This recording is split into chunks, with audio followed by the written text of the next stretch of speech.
Forbes India, Tycoons of Tomorrow, presented by Neom.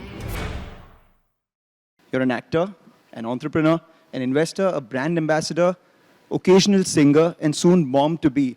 Man, how do you manage to get the time for all of this, and how do you find the balance?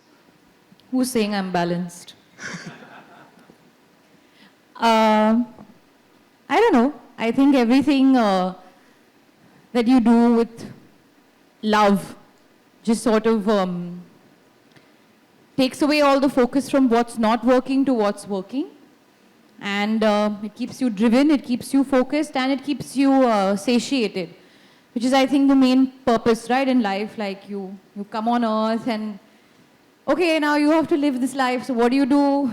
Keep yourself hungry and then feed your soul and while away the time until it's time to say goodbye. Wow, that's a rather spiritual, Alia. I'm quite a spiritual person. Yeah. Well, that's another tag added to all the things that you achieve. But because it's Forbes and because we're talking about your investment journey, etc., I just wanted to know, from the time you grew up to now, or rather growing up to now, what is your relationship with money been like? And now that you have a lot of it, by the way, Duff & Phelps estimates her brand value to be $68.1 million. That's number 4th on that list. So what's your relationship with money been like, and how involved are you? Well, when I was younger, of course, my relationship with money was restricted to the pocket money that I received from my mom, and which I would very carefully save up and then spend on some strange items. I remember once we went to London and we had only 200 pounds for the whole trip to shop.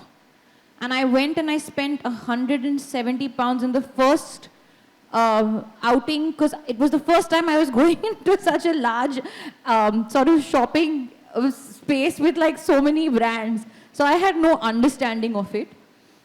Even now, my mom handles my money. Okay. I'm not sure how much money I even have in my bank, to be very honest. But every now and then I, of course, sit with my team and they take me through the numbers.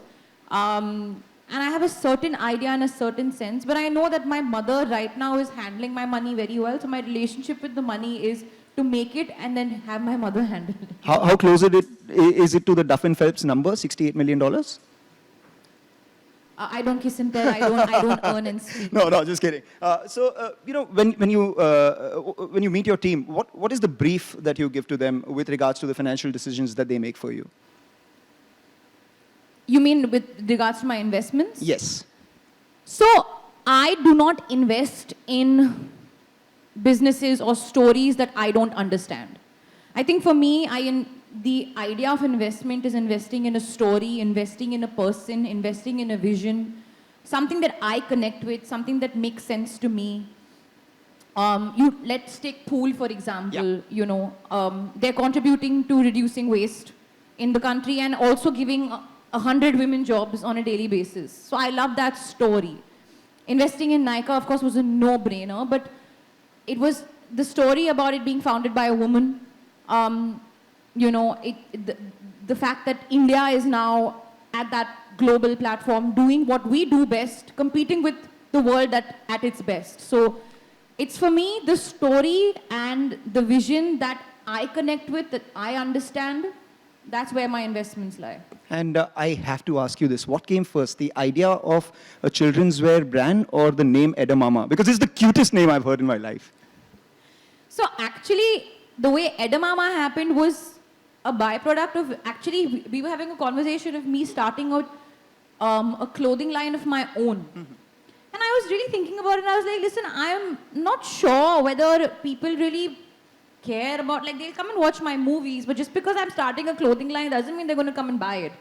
So I just asked the team to do a bit of research and said, okay, let's find the gap in the market.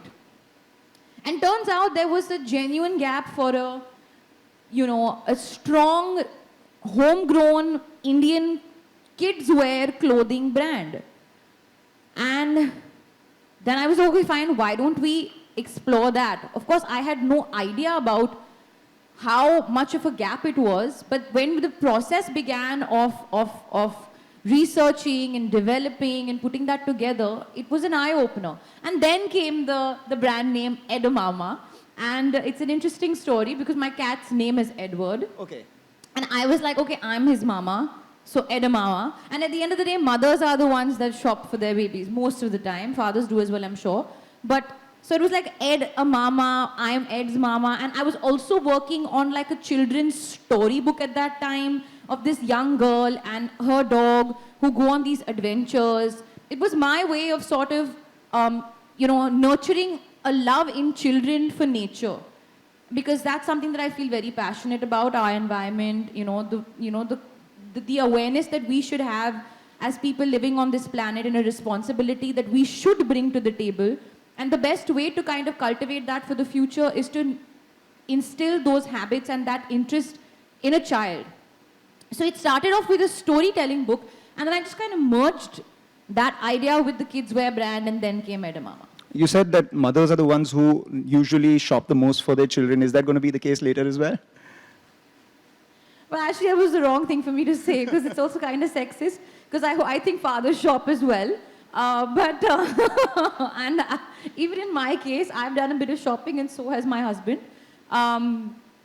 But yeah, I think because I'm the mama, I was like Edamama, so put me in there somewhere. I take that point. Have you guys decided on who's going to share the responsibilities and what responsibilities come whose way? I think the journey of discovery will begin once the baby comes. But definitely the intention is to share. That's most important. And Ranbir is very happy. Like he's already been like maybe you work from whatever this month onwards, I'll take time off so you can go to work, and then I can come back, and then you can take time off, and then we just keep taking time off. And he's very happy to share that responsibility. And he in fact recently said in an interview that I think I have a very big responsibility on my head, and that is to send Alia back to work, because the movies would really complain and hold me responsible if I don't do my bit as the parent as well. I completely agree with you. Not only the movies will be poorer if your presence isn't there immediately, the audience will want a lot more content from you coming by as well. And at this point, I'd like you guys to actually give a huge round of applause for Alia's philosophy, so to say, because she was talking about the business, the numbers, etc. And she constantly mentioned about her mother handling her finances and her research team finding gaps, etc. for her. And what that means is that she focuses on her strengths and lets the others do, what they're good at. That's perfect teamwork. And, that brings me to the question about endorsements, etc. How do you decide what brand to take on? Is it just the money? Is it the philosophy? Have you ever said no to brands that offered a lot of money? It's the values. It has to make sense. It has to match. Like at the end of the day, I will not wear an outfit also that I feel is not going with my personality. So why would I endorse a brand that I don't believe in, or that I don't feel like, okay, I would make sense being the face of? So yeah, I think it has to be a relationship that works both ways. If the brand believes in me, I need to believe in the brand. And that's the only way an authentic collaboration is possible. And if it's not authentic, people smell it, and then then it just kind of goes down the drain. So there's no point if you don't actually see a fit there. Are there brands that you would not brands, I would say, are there categories that you would never endorse? Never say never, but I mean, you would avoid endorsing? I'm sure. What would they be? They are for me to know and you to find out. Okay. Then what brought you into production? I mean, what was the thought behind producing content? Well, it started off with a film like Darlings that came to me. A phenomenal film, by the way. I'm sorry to interrupt you. Yeah. Thank you so much. And what started off is maybe a bit of a mathematical calculation, being like, okay, I wouldn't want to load the production of the film, so I'll charge a lesser fee, and I'll take a back end on the film, and etc., and all of that. But actually, what I realized by that time was that I was getting way more interested in what happens behind the camera and what it takes to make a movie. 10 years into the industry, I've had my first film as a producer out, and I feel even now the understanding that I have gathered on making a film like Darlings has been so substantial, and I'm always learning. That's my motto, always continuously learn, continuously grow. always ask the questions because you don't have all the answers. No one has all the answers. Even Bill Gates doesn't have the answers. That's exactly why I said you guys should clap. Always learning, always asking questions, always delegating it to the experts. So you don't have to constantly make them forcefully clap for me if they don't really feel like clapping for me. Well, I mean, you got it. I'm just kidding. So I think that's where it came from, that, okay, yes, this is seeming financially the right thing to do, but it's also seeming the right thing to do for me as a creative individual 10 years into the industry. I mean, at that time it was 8 years, but still. And then began the process, and it's something that I've had such a lovely, fun experience doing, and now the endeavor is to, I'm still a boutique production house. It's not like I'm going to be churning out content, but I will set out a certain goal, like, okay, I would like to develop a show, a movie, a podcast, whatever it is. I want to put out content that I think connects, has an emotional core, which is extremely high, and I want to be a part of the filmmaking process behind the camera and not just in front of the camera. That always makes you a better artist in front of the camera as well, if you know what's going on behind it. Final, business-related question, so to say. What are the future plans? I mean, you've invested in Foolco, there is Edamama, there are all the other investments that you have, etc. Is there any particular category that you're looking at? I think what I'll continue to do is look for the gaps and try and fill them. Like, as simple as today I launched... mother care, maternity. Oh, yeah. Okay. So exactly, what started off as a gap in my wardrobe turned out to be a whole maternity line. And in fact, even today I'm wearing my own maternity line because these are really comfy lounge pants. Okay, they're really comfy. What's the brand? Edamama. Okay. Maternity wear. So this is like my lounge pant and like a lounge set, but the lounge layer was not making any sense. It was looking like I was coming to lounge at the Forbes event. So I paired it up with this blazer, which is not mine.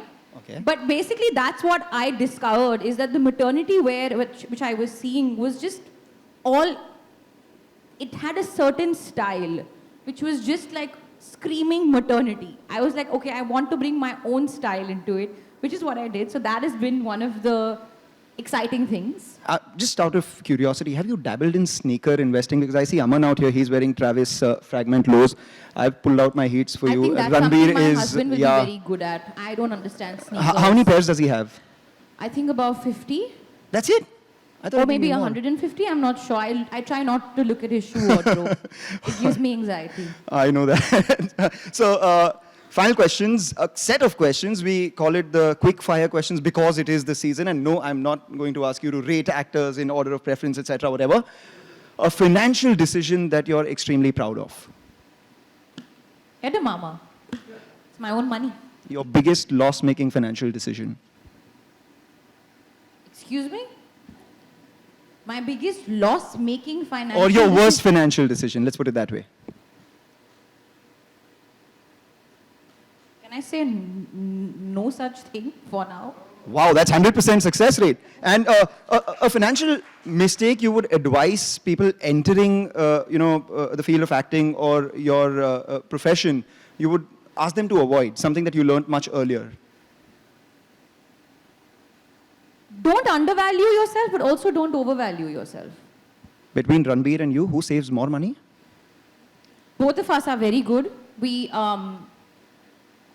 good. We don't spend that much money, to be very honest. And your share expenses on? Our house.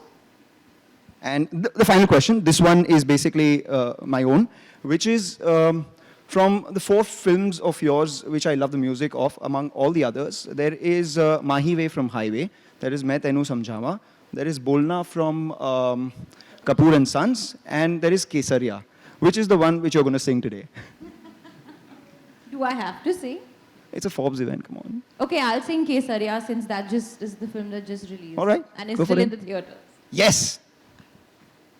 Kesariya tera ishq hai piya, rang jaऊं jo main haath lagaऊं, din beete sara teri fikr mein, रहन सारी तेरी खैर मनाऊं.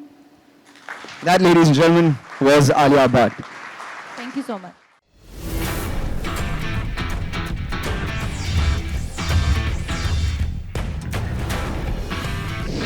Forbes India, Tycoons of Tomorrow, presented by Neom.